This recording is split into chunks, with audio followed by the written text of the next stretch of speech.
अस्सलामुअलैकुम, बिस्मिल्लाहिर्रहमानिर्रहीम। ख्वाजा मोइनुद्दीन चिश्ती और एक हिंदू लड़की का किस्सा। एक हिंदू बच्ची एक दिन अपने बाप का हाथ पकड़कर कहती है, पिताजी आप दूध लेकर रोज मंदिर जाते हो, पिताजी दूध का करते क्या हो? पंडित कहता है, बेटी मंदिर जाकर दूध को अपने देवता को चढ़ा के आता हूँ। तभी बच्ची कहने लगी, पिताजी क्या वह इस दूध को पीते हैं? पंडित ने कहा, नहीं बेटी, हम उनके चरणों में यानी कि पैरों पर डालकर आ जाते हैं। बेटी कहती है, पिताजी फिर आप दूध लेकर ही क्यों जाते हैं जब वह पीते नहीं है? पंडित कहता है, बेटी अजीब बातें करती हो, क्या पत्थर भी कभी दूध पीते हैं? बच्ची कहने लगी, पिताजी कल आप नहीं, मैं जाऊंगी और दूध पिलाकर आऊंगी। पंडित ने कहा, बेटी जरूर जाना, लेकिन यह जिद ना करो कि दूध पिलाकर आऊंगी। बच्ची ने कहा, पापा अनुमति यानी कि इजाजत तो दें। पंडित ने कहा, बेटी मर्जी है तेरी। तब उसके बाद में लड़की मंदिर पहुंची और मंदिर में जाकर बुत से कहने लगी, अगर तू मेरा खुदा है तो यह दूध पी। मगर पत्थर कभी बोला नहीं करते, कोई जवाब नहीं आया।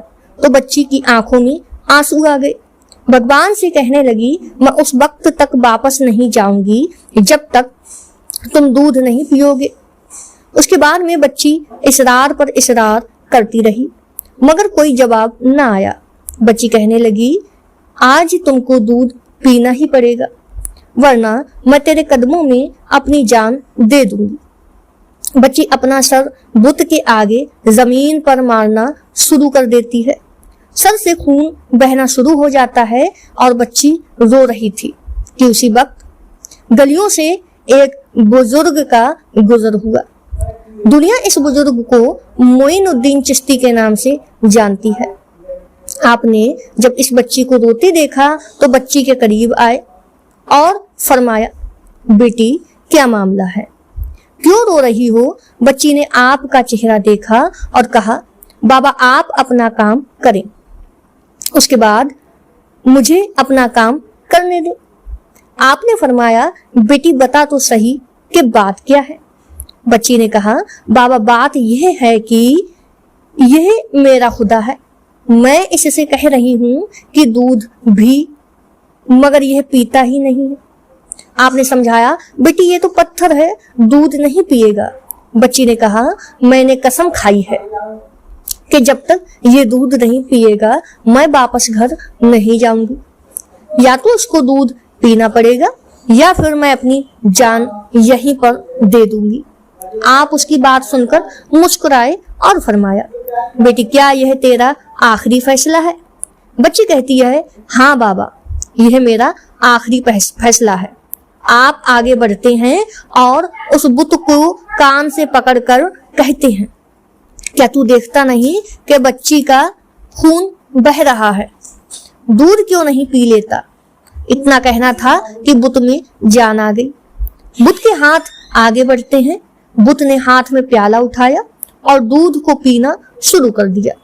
बच्ची मुस्कुराने लगी और फिर उसके बाद में वह घर को वापस जाती है।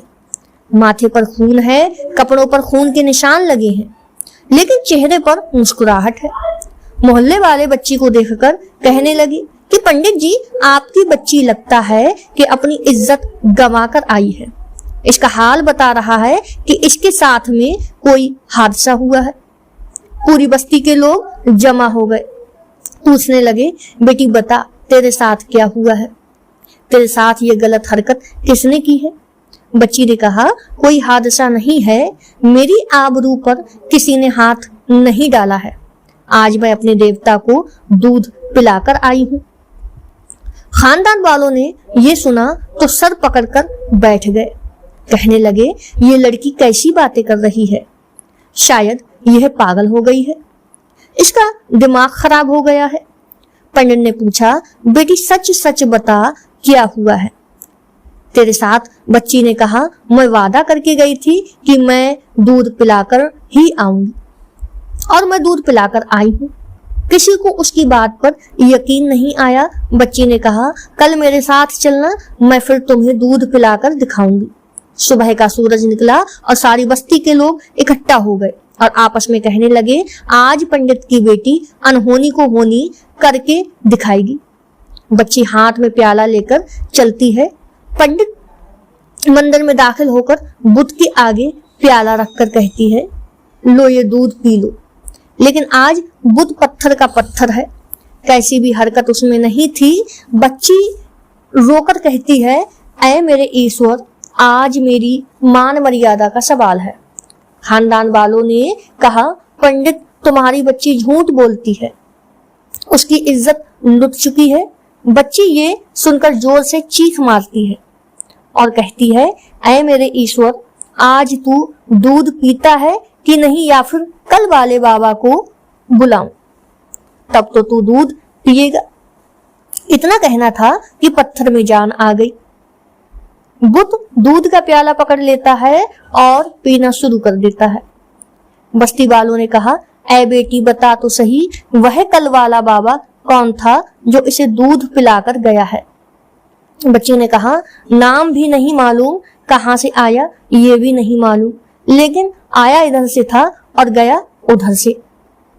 तो पूरी बस्ती के लोग दौड़कर उधर को पड़ते हैं और क्या देखते हैं कि एक दरख्त के नीचे हजरत मोइनुद्दीन चिश्ती अजमेरी तशरीफ फरमा रहे थे। लोग पास आकर कहते हैं, ऐ बाबा, क्या तुम ही हो जिसने पत्थर को दूध पिलाया है?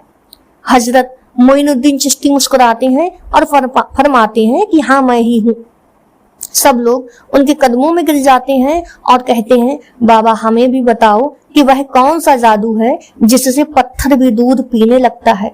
आप फरमाते हैं, यह किसी मंत्र या जादू की वजह से नहीं है, बल्कि यह ताकत तो मेरे परवरदिगार की है।